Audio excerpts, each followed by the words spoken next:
Learner, welcome to all of you in once again in my channel which is named Focus to Education with Priyambada. तो जो भी छात्र छात्राएं इलाहाबाद विश्वविद्यालय से या उससे संबंध महाविद्यालय से स्नातक या परस्नातक कर रहे हैं उनका विषय शिक्षा शास्त्र है, तो उनके लिए यह वीडियो बहुत ही उपयोगी होगा। और हम जैसा कि हम जानते हैं कि हमने अपनी बीए पार्ट 1 का जो फर्स्ट पेपर है शिक्षा के सिद्धांत यानी प्रिंसिपल ऑफ एजुकेशन, उसकी चार यूनिट हमने लगभग कवर कर लिया। आज हम 5वीं यूनिट की शुरुआत करेंगे जिसमें है शिक्षा के नियोजन।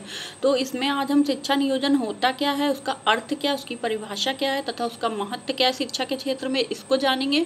फिर अपने नेक्स्ट वीडियो में हम उसके सिद्धांत तथा उसके प्रकार को जानेंगे। तो चलिए शुरू करते हैं। सबसे पहले हम जानते हैं कि शैक्षिक नियोजन क्या है।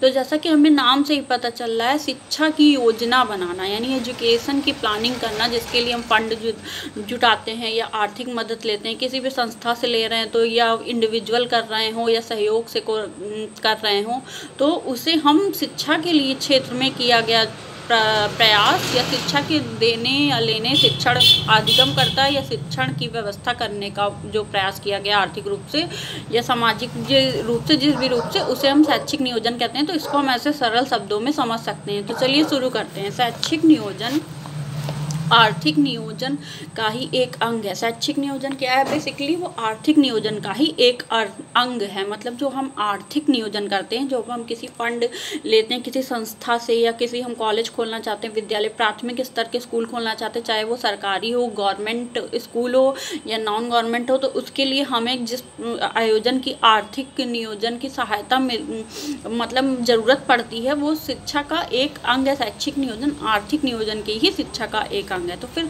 आर्थिक नियोजन में देश की भावी आवश्यकताओं के अनुरूप ही समावेश विकास की दिशा निर्धारित की जाती है। यानी आर्थिक नियोजन में क्या किया जाता है, देश की जो भावी आवश्यकताएं होने वाली, यानी जो अभी अतीत में थी, वर्तमान और जो भविष्य में उसकी आवश्यकताएं होने वाली, उनके अनुरूप ही समवेत विकास की दिशा निर्धारित की जाती है। यानी समग्र रूप से विकास हो, चाहे वह सामाजिक विकास हो, आर्थिक विकास हो, राजनीतिक विकास हो, बालक का व्यक्तिगत विकास हो, कुछ भी हो, समाज में हम कुछ मतलब योगदान कर रहे हैं किसी भी चीज़ के शिक्षा के क्षेत्र में विकास के लिए, या फिर हम कोई बिजनेस के लिए कोई कंपनी खड़ी कर रहे हैं, कोई इंडस्ट्री बना रहे हैं, तो इस प्रकार से इसको हम समझ सकते हैं। फिर शैक्षिक नियोजन समवेत आर्थिक नियोजन के अंतर्गत एक विभागीय नियोजन है। शैक्षिक नियोजन क्या है? समवेत आर्थिक नियोजन, यानी जो समावेश जो विभिन्न प्रकार के आर्थिक नियोजन है उनके अंतर्गत एक डिपार्टमेंट है ये नियोजन, यानी एक विभागीय यानी विभाग यानी डिपार्टमेंट,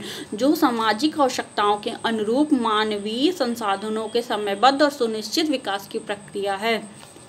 यानी क्या है, जो सामाजिक आवश्यकता है हमारे समाज की, जिस राष्ट्र से हम कल्चर से हैं या जिस भी समाज से पूरे विश्व की बात हो रही है, तो उसकी जो आवश्यकताएं हैं वो आर्थिक रूप में हो, सामाजिक रूप में हो, किसी भी प्रकार की आवश्यकता हो, उसकी पूर्ति के लिए जो हम मानव संसाधन के एक समयबद्ध मतलब समय के अनुसार और सुनिश्चित विकास, उनका सर्वांगीण विकास हो, एक सुनिश्चित डेवलपमेंट हो, जिससे वो मानव संसाधन बन के समाज में कुछ अपना योगदान कर सकें। तो इस प्रकार हमने समझा कि शैक्षिक नियोजन है क्या। फिर है शिक्षा के व्यवस्थित विकास के लिए योजना बनाना शैक्षिक नियोजन है। किसके लिए? शिक्षा के लिए व्यवस्थित यानी सिस्टमैटिक ढंग से, सिस्टमैटिक प्रकार से, व्यवस्थित प्रकार से योजना बनाना शैक्षिक नियोजन है। किसी भी देश की व्यवस्था के अनुरूप ही किसी भी देश की शैक्षिक व्यवस्था उसकी सामाजिक आवश्यकताओं और आकांक्षाओं के परिप्रेक्ष्य में आर्थिक व्यवस्था के अनुरूप ही की जाती है, जिसका उद्देश्य समाज में आर्थिक, सामाजिक एवं सामाजिक रूप से दबे हुए लोगों के उत्थान के लिए समयबद्ध भावी शिक्षा की योजना प्रस्तुत करना, भावी रूप से शिक्षा के अवसर उपलब्ध कराना, धन का समुचित उपयोग करना तथा समयबद्ध एवं योजनाबद्ध तरीके से शैक्षिक विकास को स्तरीय स्वरूप प्रदान करना है। यानी हमें क्या करना है, इसमें जो हम जिस समाज से हैं, समाज से रिलेट करते हैं, संबंध रखते हैं, हम भारत के हैं या हम पाश्चात्य देश में रहने वाले हैं, कहीं के भी हों, तो उस समाज समाज के हिसाब से हमारी जो आकांक्षा है, उसकी जो आवश्यकताएं हैं, और आर्थिक रूप से जो लोग दबे हुए हैं, जिनको समाज में निचला दर्जा दिया गया है, या फिर जो क्रमवार बांट दिया गया है कि ये कैटेगरी के लोग इसमें आएंगे, फिर इस कैटेगरी के लोग इनके, तो उस प्रकार से उनकी शिक्षा व्यवस्था का प्रबंध करना, और उसके लिए हम आर्थिक रूप से यानी फंड ले रहे हैं किसी एजेंसी द्वारा, या स्वयं का फंड लगा रहे हैं, कोई एजुकेशनल इंस्टीट्यूट खड़ा कर रहे हैं, या बिजनेस या मैनेजमेंट इंस्टीट्यूट खड़ा कर रहे हैं, तो उसके लिए हमें आर्थिक धन की, आर्थिक रूप से संपन्न होने की ज़रूरत होगी। तो उसी के अनुसार हम समयबद्ध क्या हुआ, जब हम नियोजन कर रहे हैं यानी प्लानिंग कर रहे हैं कि इतने समय से इतने समय तक हमें शिक्षा देनी है, प्रोवाइड करवानी है, तो उसके लिए हमें पैसों की ज़रूरत होगी, आर्थिक रूप से मदद की ज़रूरत होगी। उसी प्रकार उस शिक्षा योजना को प्रस्तुत करना, भावी आवश्यकताओं और अपेक्षाओं के अनुरूप कुशल जनशक्ति तैयार करना, यानी भावी जो आवश्यकता है, हमारी जो अपेक्षाएं हैं, हम समाज से या प्रति मानव संसाधन से रखते हैं किसी भी व्यक्ति से, उसकी जो कुशल जनशक्ति तैयार करना, और सभी के लिए समान रूप से, यानी कोई भी किसी वर्ग से हो, किसी भी जाति से हो, उसको समान अवसर मिले शिक्षा के क्षेत्र में, आर्थिक क्षेत्र में, किसी भी क्षेत्र से हम संबंध रखते हैं, हमें एक समान अवसर मिले, ये शैक्षिक नियोजन संकल्पबद्ध है, या इसके लिए वो मतलब प्लानिंग किया जाता है कि योजनाबद्ध तरीके से हम शैक्षिक विकास को स्तरीय स्वरूप प्राप्त करना है, यानी स्तर के हिसाब से। जैसे हमारे समाज में मध्यम वर्ग है, फिर उच्च वर्ग है, फिर उससे नीचे है निम्न वर्ग है, तो उसी प्रकार हमें स्तर के हिसाब से शिक्षा की व्यवस्था करना, और सभी को समान रूप से एक प्रकार की शिक्षा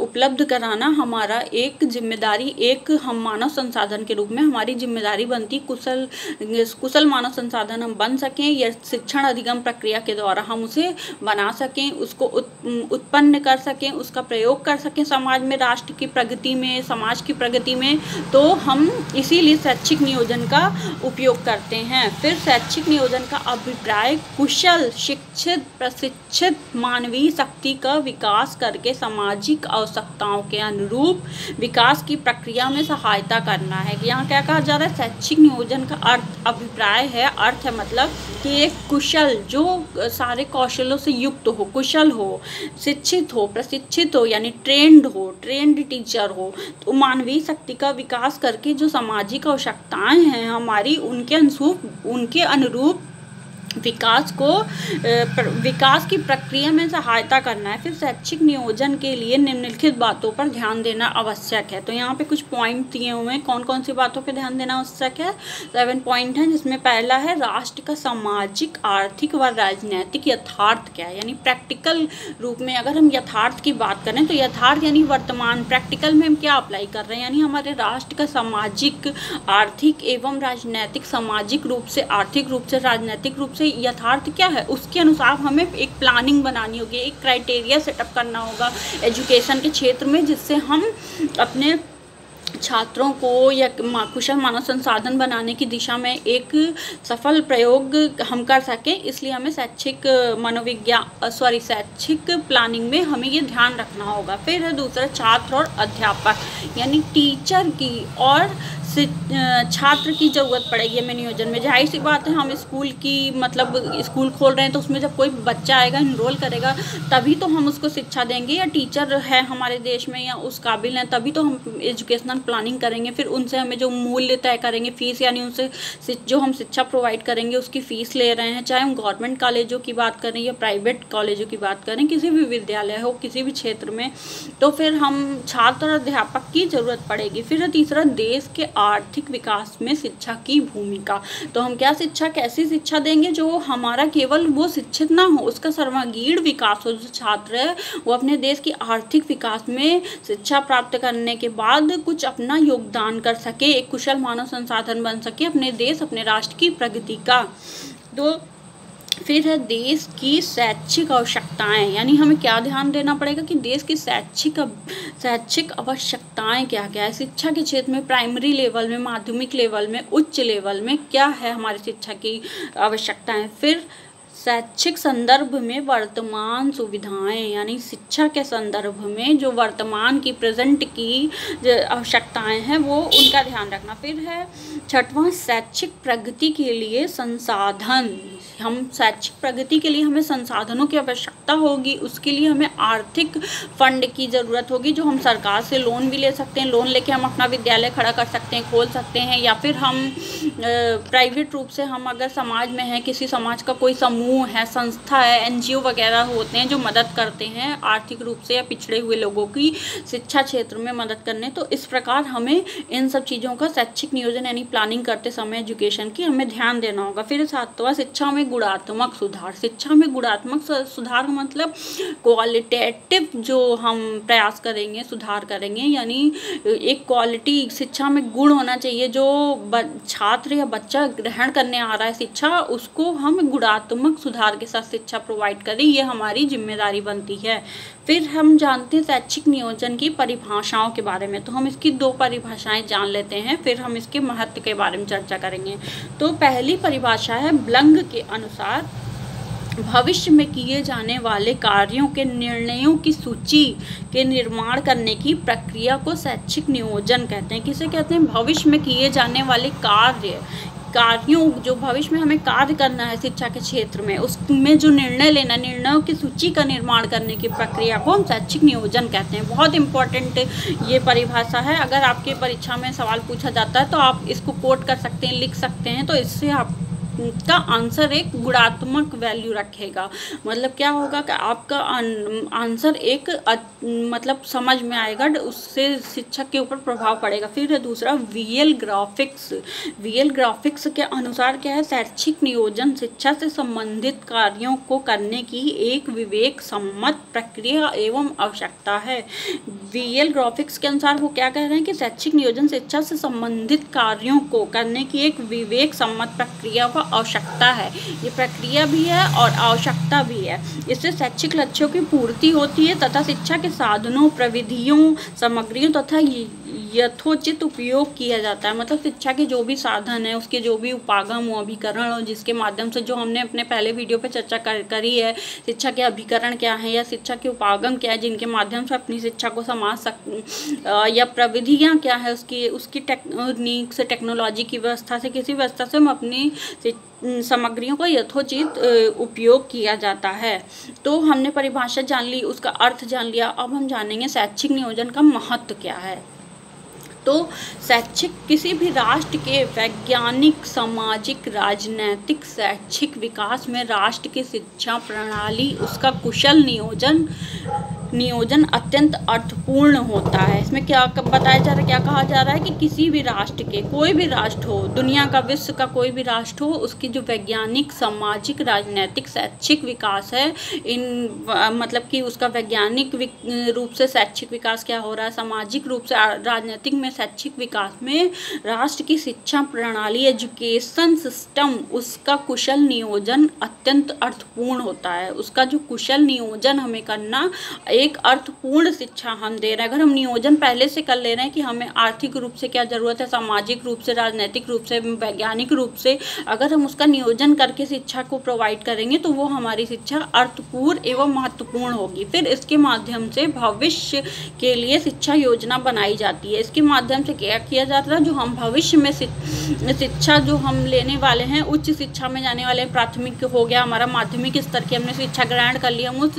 स्तर की शिक्षा ग्रहण कर जा रहे हैं। भविष्य की शिक्षा या हम कुशल मानव संसाधन के रूप में एक कुशल अपने राष्ट्र के लिए, अपने देश के लिए निर्माण में, उसकी प्रगति के विकास के लिए हम कार्य कर सकते हैं। तो इसे हम क्या कहेंगे, एक शैक्षिक नियोजन कहेंगे, अर्थपूर्ण, महत्वपूर्ण है। फिर है इसके माध्यम से समय सीमा के अंतर्गत निर्धारित लक्ष्यों को प्राप्त करने का प्रयास किया जाता है। इसके माध्यम से क्या किया जाता है, समय सीमा के अंतर्गत, मतलब एक समय सीमा हो, एक हम समय, जैसे मान लीजिए हम प्राइमरी में हैं या माध्यमिक में हैं, तो हमने पहले हम 9th में रजिस्ट्रेशन करवा रहे हैं, फिर हम 10th पास कर रहे हैं, हाई स्कूल, फिर उसके बाद हम इतने साल में हम इंटर की परीक्षा दे रहे हैं, तो 11th कर रहे हैं, फिर 12th कर रहे हैं, फिर हम उच्च शिक्षा में जा रहे हैं, तो BA हमारा 3 साल का डिग्री कोर्स हो गया, पीजी हमारा 2 साल का हो गया, मास्टर्स। तो इस प्रकार समयबद्ध तरीके से योजना हमें पहले से बना के फिर उसका आकलन किया जाता है शैक्षिक क्योंकि जो हमने योजना बनाई उसका आकलन भी हम करेंगे ना, कि हमारी योजना कहाँ तक सफल हो रही है या कहाँ तक नहीं है, उसमें क्या कमी रह गई, उसके गुण दोष में हम सुधार करेंगे। तो इस प्रकार से फिर है विकसित राष्ट्रों के विकास का आधार उत्तम एवं सफल शैक्षिक नियोजन ही रहा है। जो भी विकसित राष्ट्र हैं दुनिया में या विश्व में, उसके राष्ट्रों के विकास का जो आधार रहा है वो सफल शैक्षिक नियोजन। मतलब वो राष्ट्र क्यों प्रगति किए, क्यों विकसित राष्ट्र हैं, क्योंकि उन्होंने अपनी शैक्षिक नियोजन को बहुत अच्छे तरीके से प्लानिंग किया है। तो उसके हिसाब से वो शिक्षा प्रोवाइड कर रहे हैं जो उनके समाज में, उनके देश राष्ट्र की प्रगति में सहायक हो और पूरे विश्व की प्रगति में सहायक हो। इसी प्रकार भारत जैसे विकासशील देश में शैक्षिक नियोजन का विशेष महत्व है। तो भारत चूँकि अभी विकासशील देश है, तो उसमें उसका क्या है, विशेष महत्व है कि उनसे हम प्रेरणा लेकर अपने देश की शिक्षा प्रणाली को कैसे सुधार सकते हैं। या प्राचीन काल में जो भी साहित्य रहे, वेद रहे हैं, वेदांत रहे हैं, कोई भी हमारी कुछ भी मतलब जो हमारी संस्कृति कल्चर, उसके माध्यम से हम अपने समाज के प्रगति में क्या योगदान दे सकते हैं, इसका विशेष महत्व है। संक्षेप में अगर हम जाने तो शैक्षिक नियोजन का महत्व निर्णयों प्रस्तुत किया जा रहा है। तो इसमें 13 पॉइंट्स हैं, इसको हम देख लेते हैं 1 बाय 1 करके। पहला है शैक्षिक संस्था के लक्ष्यों को प्राप्त करने के लिए। शैक्षिक नियोजन का क्या महत्व है कि शैक्षिक संस्था जो हम स्थापित कर रहे हैं, खोलना चाहते हैं, उनके लक्ष्यों को प्राप्त करने के लिए। फिर दूसरा है जैविक तथा अजैविक संसाधनों के उपयुक्त उपयोग के लिए। जो जैविक संसाधन है, मनुष्य है या अजैविक संसाधन भी हैं, उनके उपयोग के लिए। फिर तीसरा कुशल जनशक्ति तैयार करने के लिए। एक कुशल जनशक्ति का मतलब क्या है, जब हम अच्छे से शिक्षित होकर कुशल मानव संसाधन बनेंगे तो हम एक जनशक्ति के रूप में मतलब ये योग्यता हमारे अंदर आ जाएगी कि हमें कुशल जनशक्ति तैयार कर सके। तो इसकी जब हम एजुकेशनल प्लानिंग करते हैं तो उसका ये महत्व बहुत इम्पॉर्टेंट होता है। फिर है शिक्षा के विकास की दिशा तय करने के लिए, यानी शिक्षा का विकास कैसे किया जाए, वो प्राथमिक स्तर की शिक्षा हो, माध्यमिक या उच्च स्तर की, उसके लिए एक दिशा तय करने के लिए हम शैक्षिक नियोजन करते हैं कि किस दिशा में हमें जाना है या पहुंचना है।